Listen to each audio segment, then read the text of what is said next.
Welcome to CSIS Online. The way we bring you events is changing, but we'll still present live analysis and award-winning digital media from our Dracopolis Ideas Lab, all on your time, live or on demand. This is CSIS Online.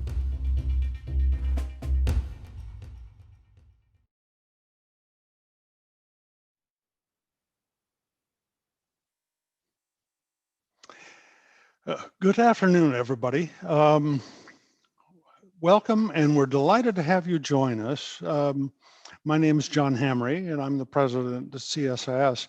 I think this is the first time in my 20 years when we have hosted an event that featured the change of government in another country. And it's so significant because over the last 4 to 5 years, Prime Minister Abe has transformed, Japan's role in the world and transformed the way America thinks about Japan. When I first started in this business, it was common to talk about a big brother, little brother relationship. But I think with Abe-san's tenure, we've shifted our thinking. It's no longer big brother, little brother, it's twins. I mean, we're thinking about the world now in profoundly new and constructive ways together, not just America thinking about things and then Japan thinking about how it fits in. And so having Prime Minister Abe decide to leave public service is a big deal. It's a big thing for America. I will forever be grateful to Prime Minister Abe because he stepped forward to carry the flag of progressive Western values, democracy, free enterprise, transparency, all of those foundational values. Prime Minister Abe carried those at a time when, frankly, America was confused and not leading. And so this is an important time. This is a time when we think about a country and a leader who was so important in shaping and sustaining the fundamental values of a progressive Western liberal international order at a time when we were in retreat. And now the prime minister has just, because of health reasons, has to step back. So we're going to discuss that today with all of you. I'm very grateful that all of you would listen in, and I'm very, very grateful for my colleagues at CSIS who will be leading a discussion with us about what does this transition mean? What does it mean? Will it change in any way the way Japan has become a leader for us and for our values? These are big questions. And for that, I'm going to turn to my colleague, Mike Green. Mike is going to lead the session we have today. Mike has deep and long-term experience with Japan, but he also heads the Asia department here at CSIS. And Mike, I turn to you and I ask for you to kind of carry us through this conversation. This is very important for America, and I'm grateful that all of you would listen in. Thank you. Thank you very much, John, and thank you all who are online for joining us. We'll spend the next hour assessing the legacy of Prime Minister Shinzo Abe as he steps down from power, and also the first moves, the next moves, as other leaders in Japan position to replace him and to carry on in almost all cases his legacy. We'll hear from scholars and experts from CSIS who have worked on U.S.-Japan relations and in many cases have worked with Prime Minister Abe and with many of the contenders to replace him. One of those contenders actually worked at CSIS, as you'll hear. but we want to try to make sense of what's changing, what's not changing, and what has this meant for Japan, the world, for U.S.-Japan relations to have had a prime minister of such consequence for so long. I first really came to know Abe-san when I was working in the Bush National Security Council between 2001 and 2005 with Victor Cha. When Prime Minister Koizumi met George W. Bush for the first time at Camp David in June 2001, he introduced Abe and said, "This is the guy who's going to be the next prime minister." And 5 years later, he was in 2006. But Abe had not yet held a major cabinet post at that point, other than chief cabinet secretary. And he stumbled. He had health issues, which have returned. That's why he's stepping down. But he also did not manage the prime minister's office and the LDP with the skill he needed to stay in power. And so he resigned suddenly in 2007. But in his wilderness years, Abe studied. Some of us participated in his study groups in Tokyo, sometimes in Washington. He met with foreign policy scholars like Hisahiko Okazaki.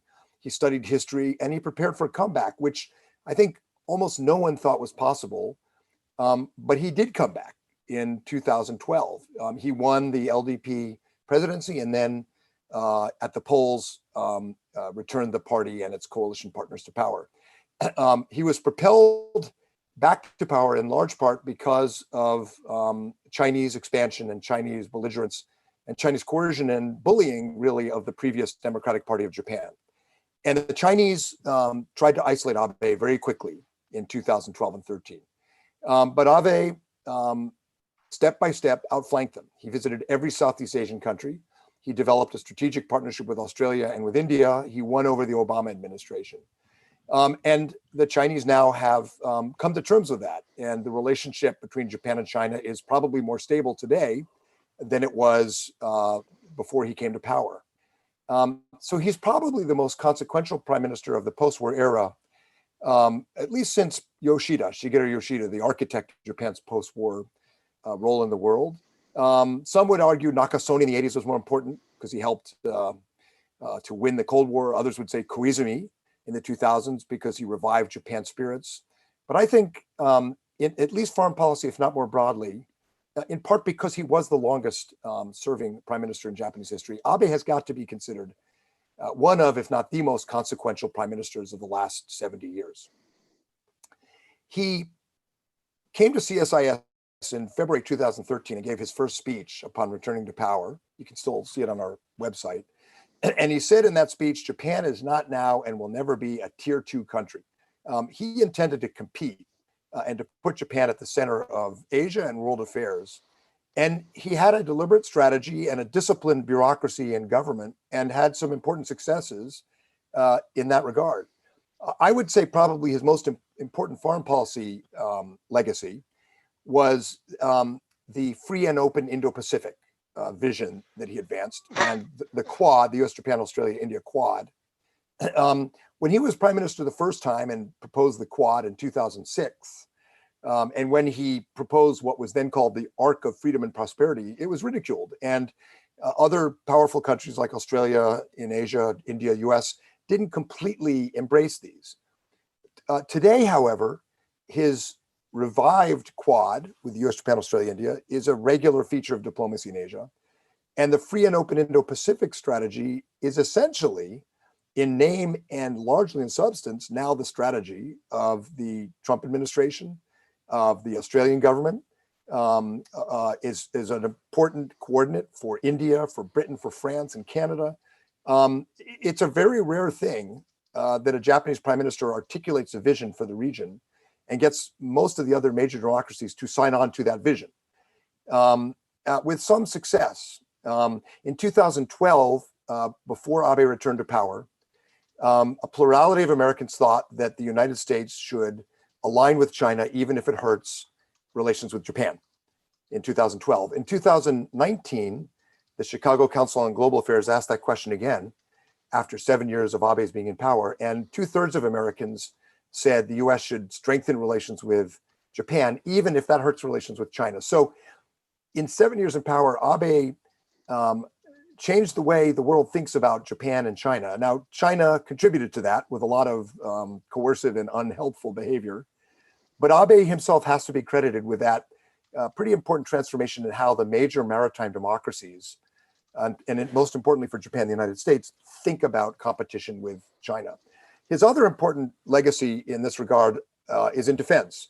And in 2015, he pushed through with over 100 hours of tough debate in the Diet, himself personally leading that debate. He pushed through a package of defense bills that essentially changed Japan's interpretation of Article 9 of the Constitution. Article 9 declares Japan renounces the right of war to solve international disputes, will not have air, ground, or naval power for that purpose. Abe wanted to revise the Constitution. He did not do it, and my colleague Nick Sencheney will talk more about that in a moment. But in this 2015 defense bill, or package of defense bills, and in the new interpretation of Article 9, Abe changed completely how post-war Japan viewed the limits imposed by the Constitution. Up to that point, every Japanese prime minister and every Japanese government had essentially interpreted the Constitution to mean that Japan could not engage in collective defense, could not engage in joint operations with the US or Australia outside of the narrow defense of an attack on Japan. Abe changed that. He took away that alibi because Japan wanted to lead, because Japan needed the US locked in, because Japan no longer could afford an alibi at a time when North Korean missiles and Chinese submarines were in Japanese own home waters and threatening Japan's home territory. He also tried to put a bookend on post-war apologies in 2015 on the 70th anniversary when he put out a statement on the end of the war. He wanted it to be the last statement. He said a lot. The statement was 3 times longer than the previous statement by Socialist Prime Minister Murayama in 1995 on the 50th anniversary. We can debate how fulsome it was, whether it really was everything that should have been said, but the apology was largely accepted. The difficult ones we'll talk about are Korea in particular and China, and Victor Cha, my colleague, is going to talk more about the legacy and the remaining homework that has to be done vis-a-vis Japan and South Korea, Japan, North Korea in particular. As John Hamre said, maybe one of the most important things Prime Minister Abe did in his final years was manage Donald Trump. There's been a lot of press about this, but bottom line is that when Donald Trump retreated from TPP, Abe helped convince other leaders to move ahead with what became CPTPP. When Donald Trump didn't have an Asia policy, Abe's government introduced the Free and Open Indo-Pacific. And Prime Minister Abe played golf with Donald Trump, had long conversations with Donald Trump, absorbed by all accounts a lot of abuse, but kept the US president, whose instincts were all wrong for Japan's foreign policy interests, kept him focused on the alliance with Japan, attending the G7, and not creating a vacuum in the world. And finally, I think in the national security organization of Japan, Abe's centralization of decision-making under the national security strategy issued in 2013, the first Japan ever issued, the creation of an NSC staff. He essentially looked, I think, at Japanese power vis-a-vis a rising China and realized that for Japan to be counterbalancing China, dissuading China, holding up its weight as a first-tier power, Japan could no longer afford the kind of stovepiping that were so typical in Japanese decision-making. So he centralized a lot of national security and later economic policy under the NSC. He will get somewhat more mixed remarks on the economy, as we'll hear from my colleague Matthew Goodman. I had lunch with Abe about halfway through his tenure, and he told me he would spend 70% of his time on the economy. And he will get high marks, I think, from Matthew on womenomics and some other changes, but he didn't undertake the big structural changes that a lot of people thought he needed to really grow the economy. But he did make some mark. And finally, we'll talk today about what comes next. Yuko Nakano, our colleague at the Japan Chair, who runs our seminars and exchanges with members of the Japanese Diet, And in those seminars, we've had all of the contenders to replace Abe participate. She's going to tell us about how the LDP will choose the next president of the party, how the next prime minister will be chosen, and maybe handicap a little bit some of the leaders who are expected to replace Abe in a few weeks. The one thing you can say in terms of change and continuity is, and you'll hear this from all of us, this is not a time in Japanese history where a new leader is going to come in and say, let's not go that way, let's go this way. The people contending to replace Abe are all articulating essentially the same direction, and the Japanese public, in public opinion polls, places a high priority on that in the next leader. Foreign policy, interestingly, is a high priority in how they look at the next leader. So continuity is likely, and I think that's testament to Abe's influence and legacy. But the last time we had a long-term prime minister, it was Koizumi, and for the next 6 years, we had a new prime minister every year. Before that, it was Nakasone. We had a new prime minister every year. So the pattern in Japanese politics, at least the precedent, is a bit worrisome in terms of stability, even if the direction doesn't change. And my colleagues will help us make sense of that. So let me turn next for the economic assessment, the legacy, and what is on the plate for Abe's successor, to Matthew Goodman, the chair in economic studies at CSIS. Matt? Okay, thanks, Mike. So I think you have to divide Abe's economic legacy into two parts, domestic and international. And Mike has already touched on some of the things that I'm going to delve a little bit more into. So on the domestic side, of course, there was Abenomics. This was a concept that Abe had come up with even before he became prime minister. It wasn't called Abenomics. That was a wag who came up with that title. But he had basically these three arrows. Famously evoking ancient Japanese story about a father with three sons who could work better together than they could individually. They could be broken individually, but not together. A story that comes from Abe's part of Japan, by the way. So it had various purposes.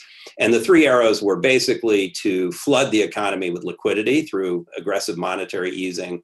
Secondly, to step up government spending to try to generate some new demand in the economy. And then thirdly, structural reform, basically to make businesses more open, labor markets more flexible, to remove regulations and bureaucracy in the economy. And this, I would say, was a well-conceived strategy. That's a good combination of arrows and policies. To get an economy as sophisticated, as big, as old, and in debt as Japan is, to move forward. And so conceptually it was good. I think it was unevenly implemented. So you had a good, strong effort on the monetary side by appointing a former MOF, Finance Ministry senior leader, Kuroda Haruhiko, who immediately made clear he was going to use as much monetary force as he could to get deflation out of the economy.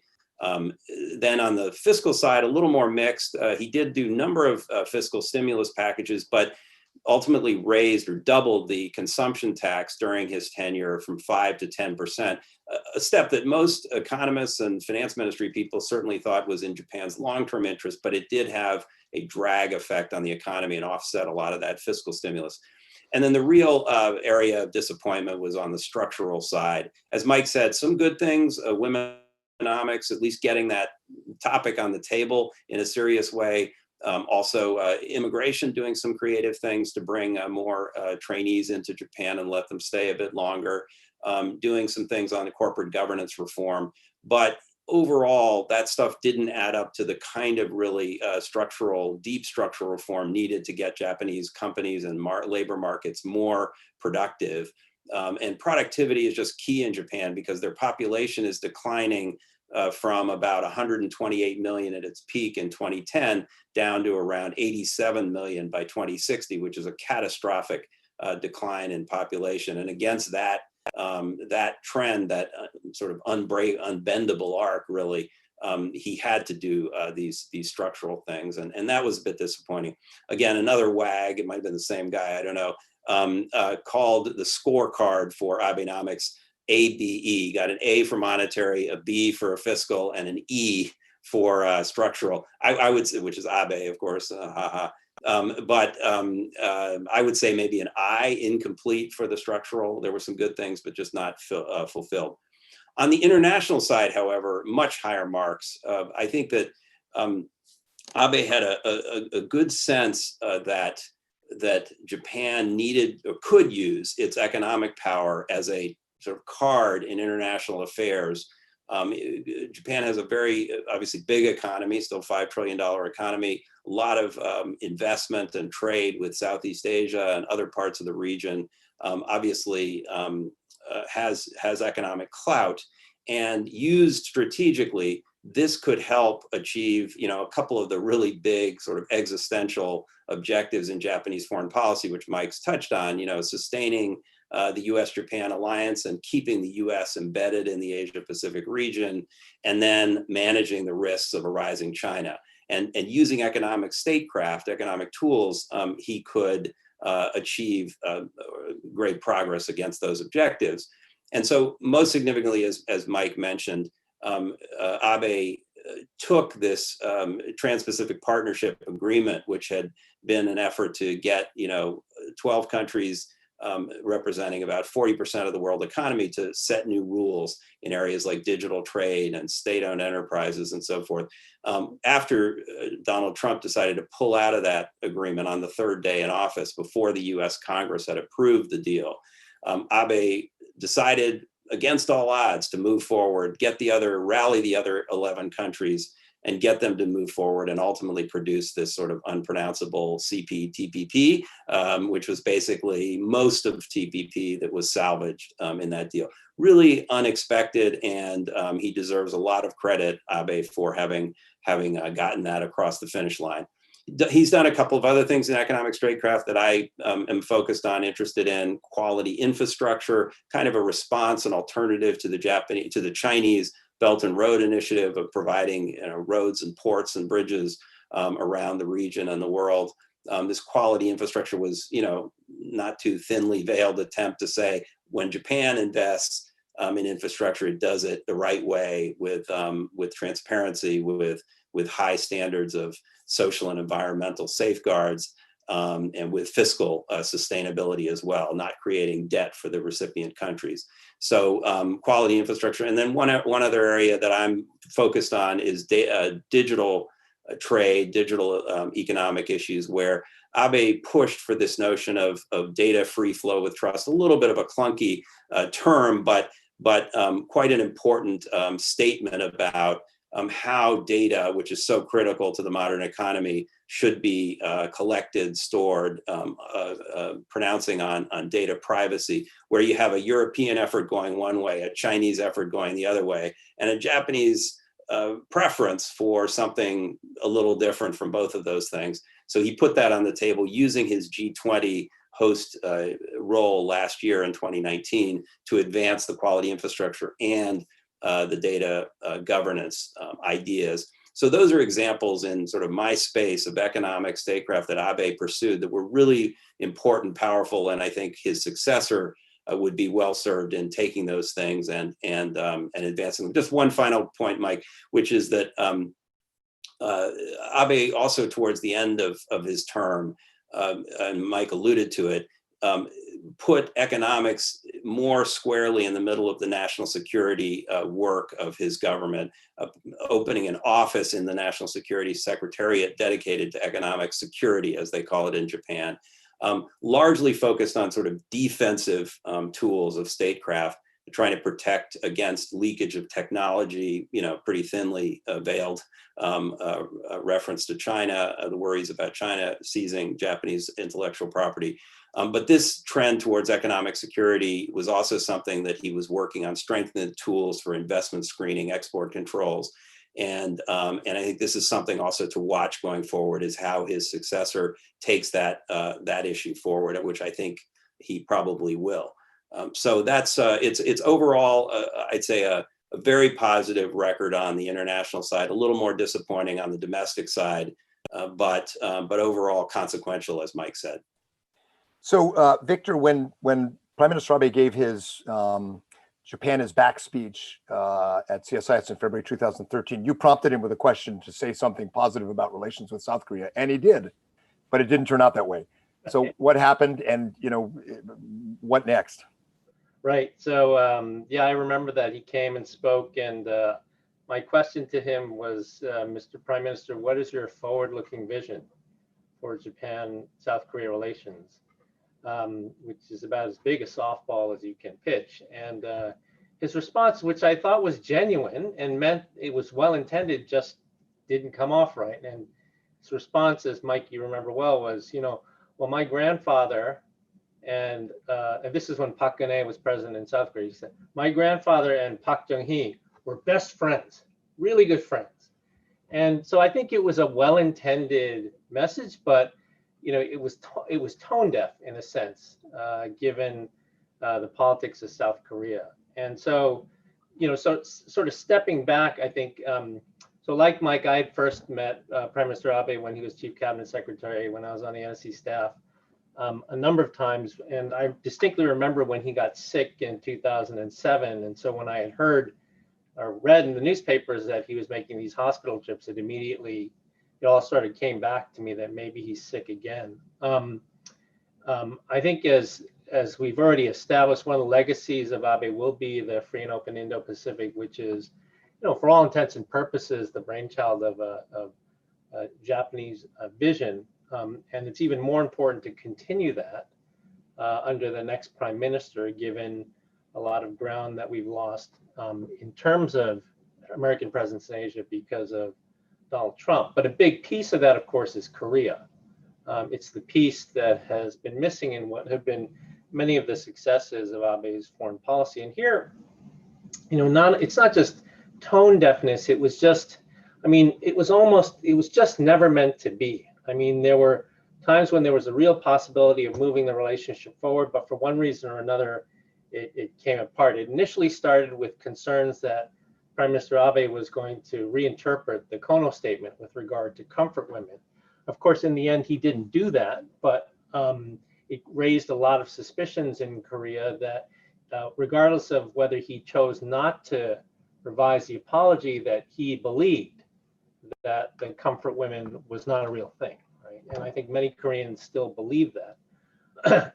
In 2015, of course, when he had done all that work on history with Australia and with the United States, there was an agreement reached in 2015 that was an extremely good agreement if you look at it from the Korean perspective. I was personally surprised by how much Prime Minister Abe was willing to give up in that agreement. But of course, in the domestic political context in Korea, that was an agreement made by a conservative president who would eventually be impeached. And you had a new government come in Korea that was politically against anything that the previous government had done. So that agreement was scrapped, which then left Prime Minister Abe really no room at that point, given all the capital that he had invested in that. And then, of course, the court ruling in 2018 with regard to labor compensation, the whitelist, Jisomia, it just all starts to unravel from there.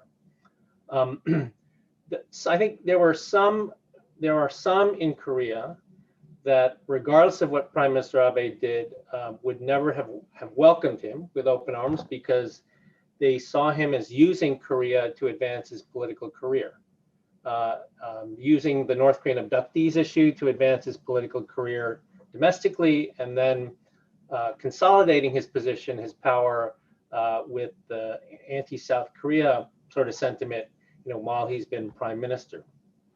Having said that, I would say on the South Korean side, we do have this problem of what some people might refer to as attribution error, which is that anytime Prime Minister Abe does something that's positive on Korea, the Korean interpretation is he did that because he was forced to do it, right? The situation made him do it. The US made him do it. There was some pressure that made him do it. And anytime he does something negative or says something negative on Korea, that is never seen as compelled by the situation. Koreans automatically register it as being, that's his true disposition, right? And so, there are problems on both sides, clearly, when it came to Korea. Now, going forward, I think it's what we've seen from the Korean side thus far, I think, has been positive. The Blue House has offered condolences and has wished Prime Minister Abe a speedy recovery. They said, quote, "We will continue to work with a new Prime Minister and cabinet to strengthen bilateral relations," close quote. That's a good signal that that the South Korean government, the Moon government, is ready to move on and try to improve the relationship. Moon has less than 2 years left in his time in office. In general, the South Korean public, most of the major South Korean newspapers, their editorials have been pretty positive also, in the sense of looking for a fresh start and also calling on the South Korean government to be more proactive in terms of reaching out to the new prime minister. There's some talk in South Korea of being very, very proactive in terms of supporting the 2021 Olympics. You know, given all the complications with COVID, being there ready to support the Olympics. You know, seeking practical solutions to the economic problems that have been occurring between the two sides, and then coordinating, of course, on North Korea policy. So if this change in government leads to improvements in that direction, in particular on trilateral relations, the U.S., Japan, and South Korea, that would be a very good platform from which the new government can operate, even though I agree that it may be a short-lived government. What we don't want to see is what we've seen already this past weekend, where South Korea skipped the defense trilateral at the ministerial level, skipped the defense trilateral in Guam with the United States and Japan. Those are the sorts of messages that send all the wrong signals to China and all the wrong signals to North Korea. So overall, I think I'm cautiously optimistic that in the post-Abe era that we will see some improvement in the relationship. Of course, it's pretty much at rock bottom right now, so it can only go in one direction, that is up. But again, the lack of longevity in the record of these long-serving prime ministers makes one concerned that we may see discontinuity, which make it harder to generate the momentum, get the traction on this key piece of the free and open Indo-Pacific. The irony in all this is, Victor, from the polling we've done at CSIS of strategic elites, foreign policy thought leaders in Asia, the irony is that when you ask across Asia, what should the future of the region be? The two countries that are most closely aligned on that vision, open, rules-based, U.S. is a major influencer, alliance is strong, are Japan and Korea. Yep. But their path to that creates so much friction, of course, their past. Nick, if you had said to us, if we were doing this, in 2012 when Abe came back to power, and if I had asked you, all right, in 7+ years, what will Abe have done? I think you would have said, wow, 7 years, he'll definitely revise the Constitution, but he didn't. So what happened, and is that over? Sure, thank you very much. As you pointed out, Abe and several of his colleagues in the Liberal Democratic Party have been debating constitutional reform for quite some time. In fact, the LDP as a party has debated it all the way back to its founding. And there have been various proposals over the years. Most recently in 2018, the proposal centered on not necessarily eliminating Article 9, which you described at the outset, but adding a clause that would officially stipulate the existence and the role of the self-defense forces of Japan.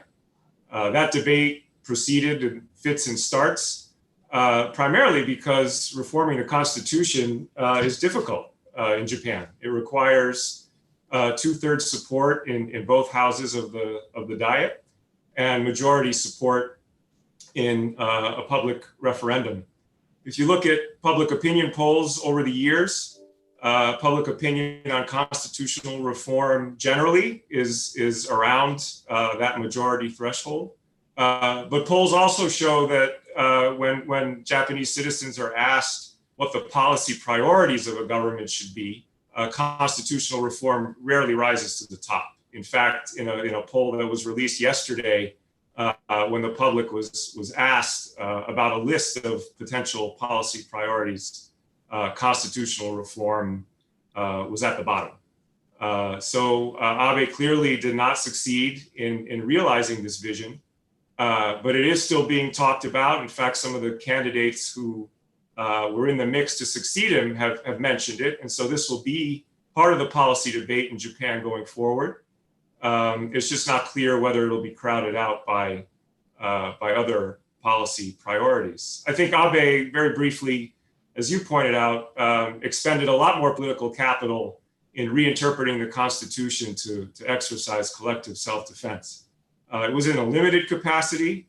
We're not talking about offensive operations, but so-called rear area support mostly. Things like search and rescue missions, logistics, evacuating non-combatants, things of that nature. But I think it was extremely significant because it took Japan away from focusing almost exclusively on the defense of Japan and shifted to a dialogue talking about how it's important for Japan to develop joint planning, training, exercises with the United States and other like-minded countries.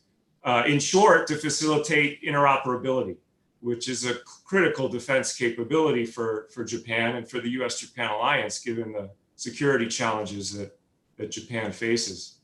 And that brings me, in conclusion, to Abe's potential legacy on defense policy. And I think, in short, it's security interdependence with the United States and other partners. Abe consistently focused on enhancing Japan's defense capabilities, strengthening the alliance with the United States, and networking with other like-minded countries in the region on defense cooperation. And that, I think, is a very pragmatic strategy and will likely prove an enduring one given the rapidly changing security environment around Japan. Yeah, I think from a very parochial and selfish American perspective, it is better that he uses political capital to revise the interpretation and allow collective self-defense in this package of legislation. Much better from our perspective than a constitutional debate that could have consumed all his political capital and not necessarily changed much. And it is interesting that the collective self-defense and all of these reforms in the defense sector that Abe did are really about tightening with the US, not an independent Japanese military. And it took the press in the world a little while to figure that out. So we are going to be taking your questions. We've got them coming already. There's a button for the audience on the website, which you can click to send your question in. We'll turn to those in a minute. But first, Yuko Nakano, who you're very plugged into the diet and politics in Nagata-cho. What's the process? What happens next? What should people be looking for? So, Dr. Green, thank you. So I will give a very brief overview of the election process and go over the key players in the upcoming race. So under Japan's parliamentary system, the members of both chambers of the Diet will formally select the prime minister. So currently, the Liberal Democratic Party, LDP, holds the majority of both chambers. So it is ensured that their party president will be elected as the prime minister. So just a few hours ago, the party announced that they would hold a joint meeting of the LDP Diet members on September 14th. So at this joint meeting, the candidates will compete for 535 votes. And that number consists of 394 votes from the LDP Diet members and 141 from the prefectural assemblies, as each of the 47 prefectures gets 3 votes. So a candidate who gains the majority of the total 535 votes will be declared the winner. And both chambers of the Diet are expected to formally elect that person as the prime minister on September 16th. So the LDP General Council said that due to their desire for a swift transition of power during the pandemic, they decided to convene the joint meeting instead of a full-fledged presidential election at the party convention. A more inclusive process in which not only the LDP legislators, but also the party members cast their ballots. So it has been pointed out that the joint meeting method will favor some candidates over others. So a candidate needs at least 20 fellow Diet members to nominate them, which is a high threshold. Several names have been floated as possible candidates, but it seems that the field has quickly narrowed in recent days. So the key players include Mr. Suga Yoshihide, who has served as Prime Minister Abe's Chief Cabinet Secretary for the past 7.5 years.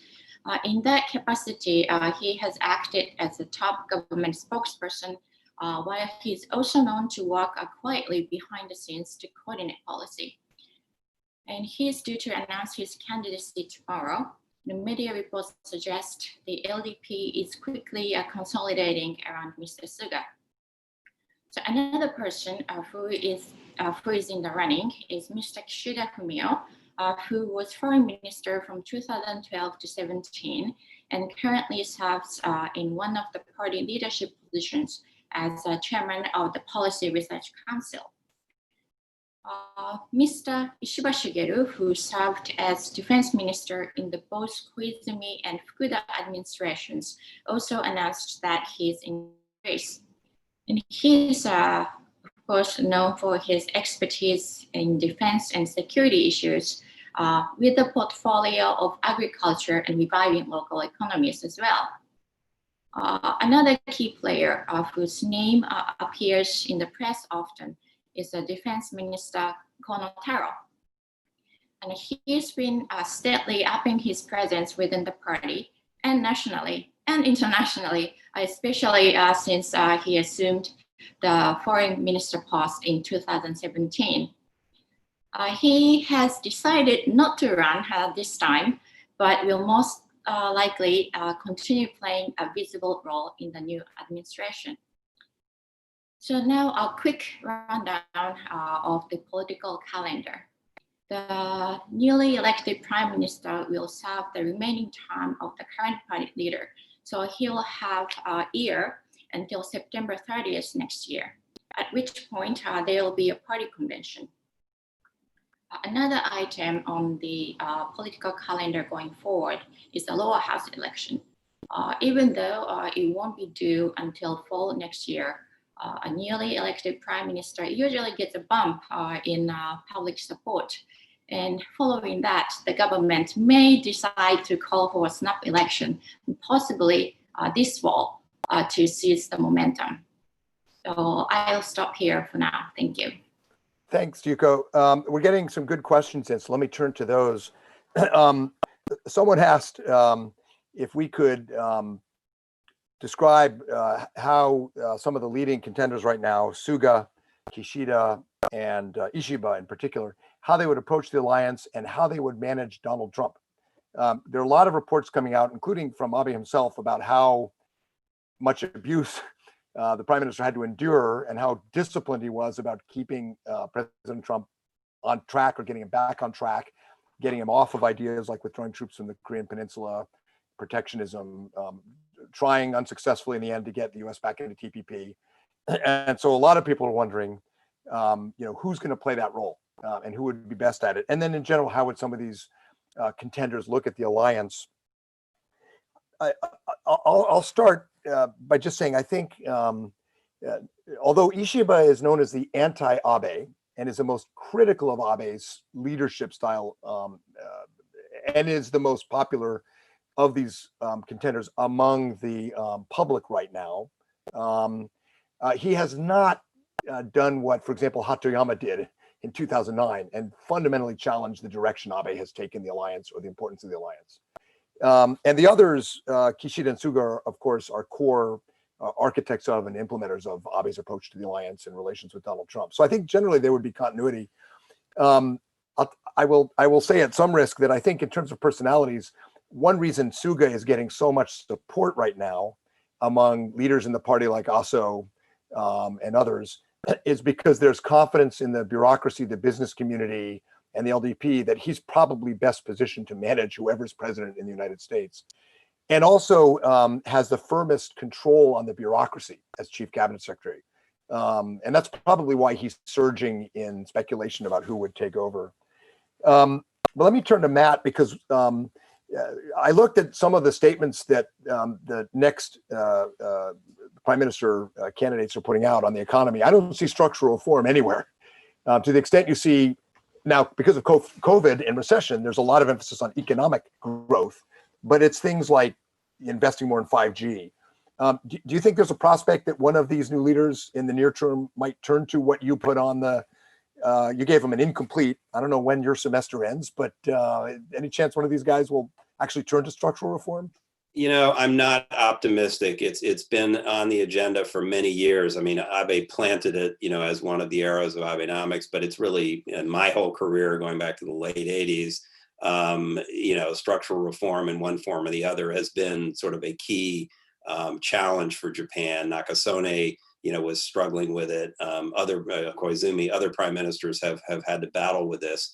So it's going to be there, and Abe's successor is going to have to deal with it. I mean, it's partly just mathematics, because with a population declining as sharply as the one I just laid out, you know, basically growth, which is what my business is all about, you know, economic growth, it's basically a simple formula.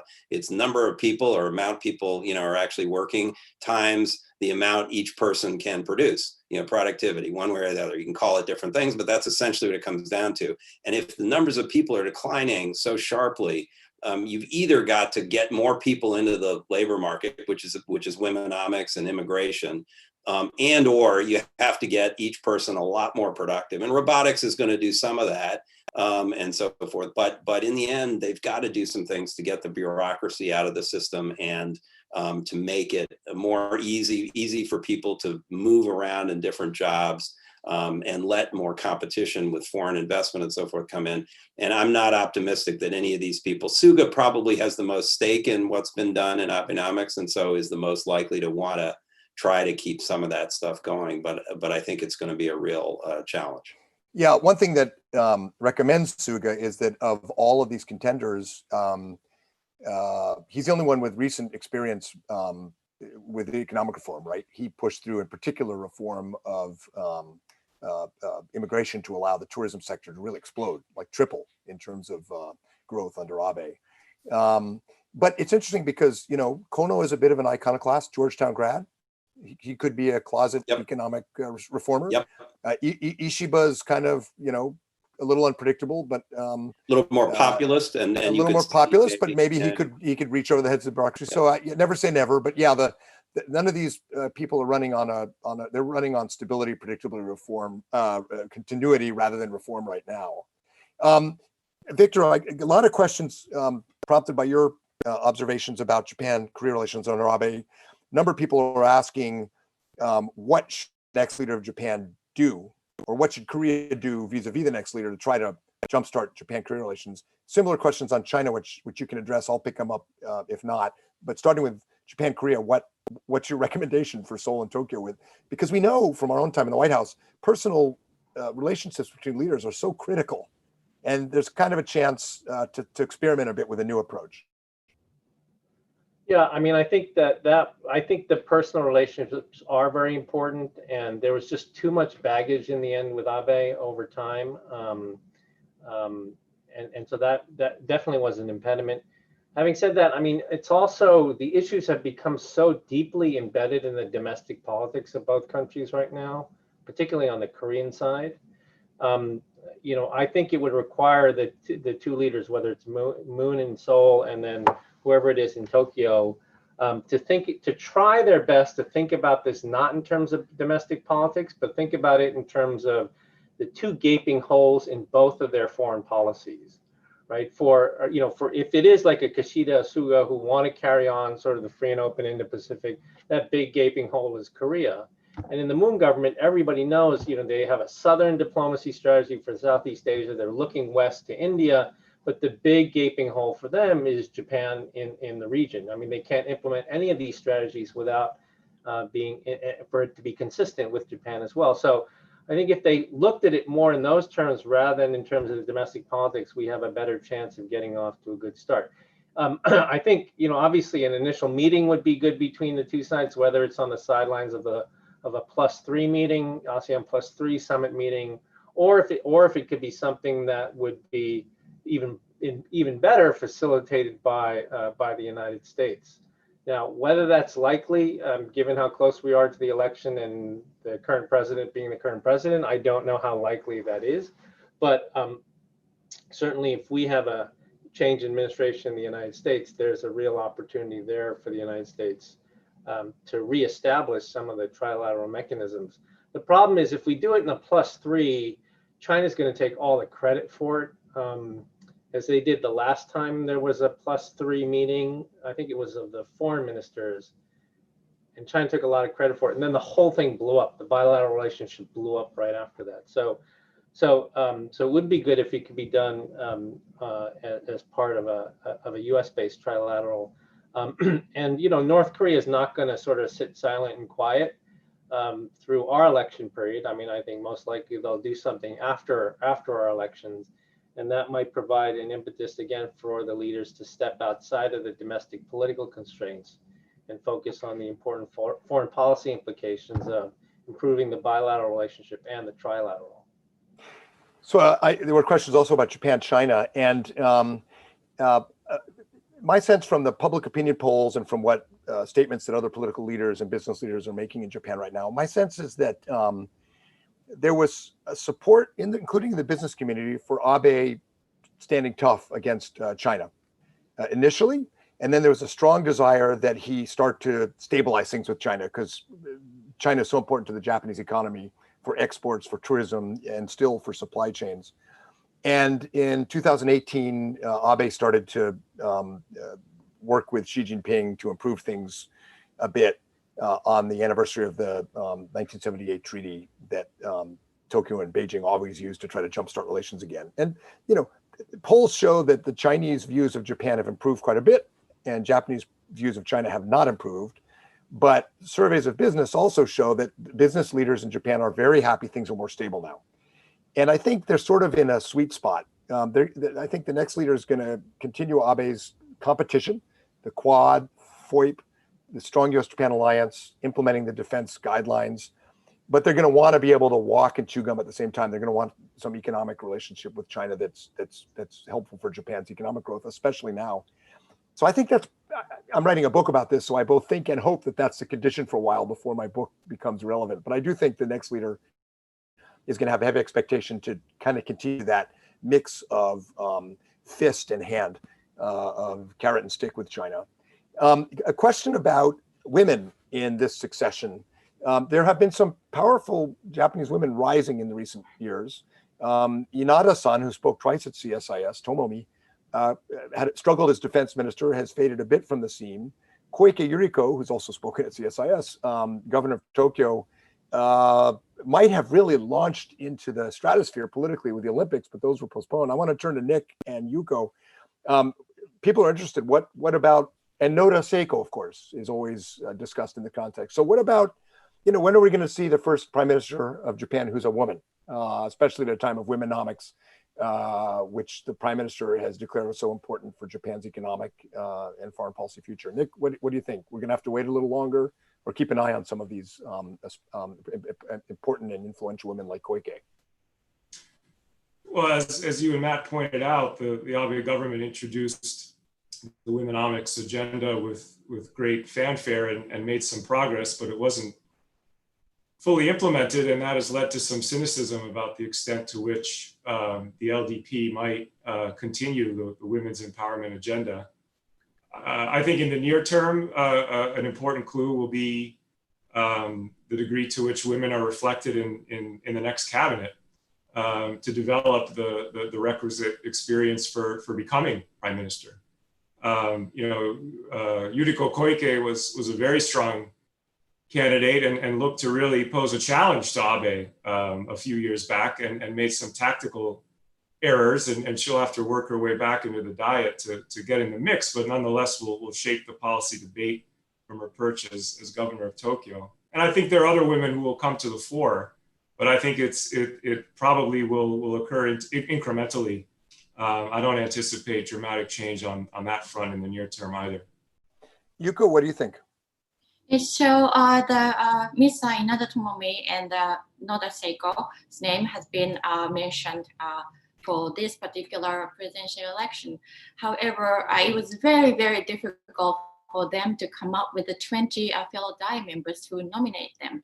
And so not because they are women, but I think that this political reality of Japan, how the system works, would make it very difficult for some of the Diet members. So we may have to wait a little bit longer to see first female Japanese prime minister. We have a question from Jeffrey Hornung of Rand Corporation. This is a classic Rand question. We'll do a speed round. He wants to know, it's a good question, what aspect of this post-Abe transition worries you the most? Why don't we do it in the same order we started? Do you want to go first, Matt? Boy, that's a tough one. I mean, obviously, the pandemic and its economic impacts. I mean, I didn't say, but Japan's second quarter GDP fell about 28% in annual terms. And that was after Japan had already been in a recession. Before the pandemic, Japan had dropped a couple of quarters of growth. And just at the end of the day, if Japan doesn't grow, or at least a little bit, it's going to be very hard for it to continue to, obviously serve its own people and address their concerns more broadly. Bread and butter issues, or rice and soy sauce, issues are really critical to the Japanese people. But also, it's the basis of Japanese power and its ability to project its power abroad. It depends on Japan having, a large market, having a lot of capital to invest, and companies that are doing that. If they can't get the economy going one way or the other, short term post-COVID, and then longer term with structural reform, I think that's, to me, the biggest worry. And will the new prime minister get that and really focus on those issues? Victor? I agree with Matt, I guess the way I would put it is that this concern that after this long period that I always served, that you'll get weak prime ministers, and this is not a period of time when we can have weak leadership because of COVID, because of the pandemic, and also through my lens on the Korea issue.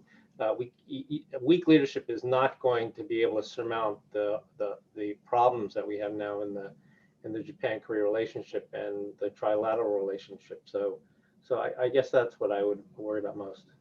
Nick?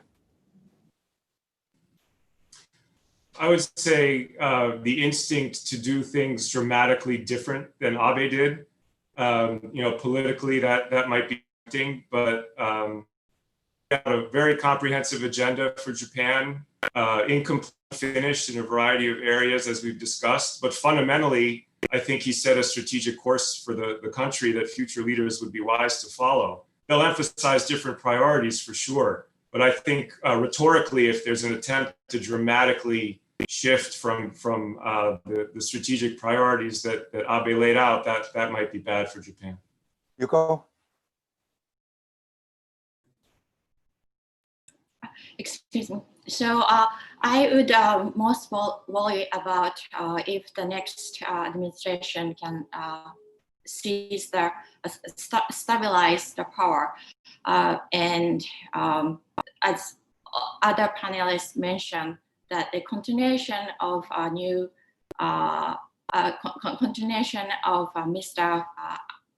Abe's policies will most likely, but we may have a new snap election in this fall, and then I'll be watching very carefully how that will pan out. So I agree with all those concerns, and it sounds like nobody is worried about a dramatic new trajectory, except Nick points out that a prime minister struggling to get traction politically after Abe at some point may try to do something dramatically new. I'll tell you what worries me, the one thing that worries me most, which is the national mood in Japan and the world's mood about Japan. When George W. Bush met with Prime Minister Koizumi for the first time in Japan, which was in 2002, they had lunch, and Koizumi told him, in the 1980s, Japan was too confident, arrogant. And Matt will remember those days well, as do I, the bubble years. And then in the 1990s, he said Japan was too depressed and didn't have any confidence. He said, as prime minister, he wants the 2000s to be the era when Japan has just the right mix of humility and confidence. And he achieved that to some considerable extent. Then on 3/11, the DPJ, Japan was hit with a massive natural disaster, and the DPJ, the Khan government, just bungled the response, and confidence in Japan was just sapped. It was very, very desperate. Abe brought it back in a big way, and he also brought back the world's confidence in Japan. U.S. News just did a poll around the world. Japan's the second most respected country in the world. In Pew and multiple other polling in Asia, Japan is, outside of Korea, the most respected country in Asia, certainly in Southeast Asia and South Asia. And in the United States, support for Japan has never been more bipartisan. So what worries me a bit is the national mood. And there's this great Economist cover when Abe came back. It's a bird, it's a plane, it's Abe, and it had him as Superman flying over a building. And that was a bit inflated. Japan has some structural problems with, as Matt noted, demographics, finding new sources of growth, empowering women. More than 2 million women have added the workforce. That's a big start, but more needs to be done. But a lot of international relations and a lot of political leadership and a lot of world stability is about confidence. And people had confidence in Japan, a lot of confidence. And so I worry about that being sapped. I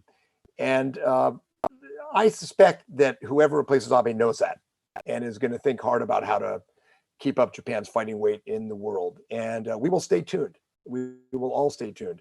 So Matt Goodman, Victor Cha, Nick St. Cheney, and Yuko Nakano, and everyone out there for the great questions. Thanks for joining us. This has been a very consequential world leader. This is not a eulogy. He will still be a powerful player behind the scenes. We'll keep an eye on that too. But thanks for this first assessment of what Abe's tenure meant and what we might expect next. Thank you all very much.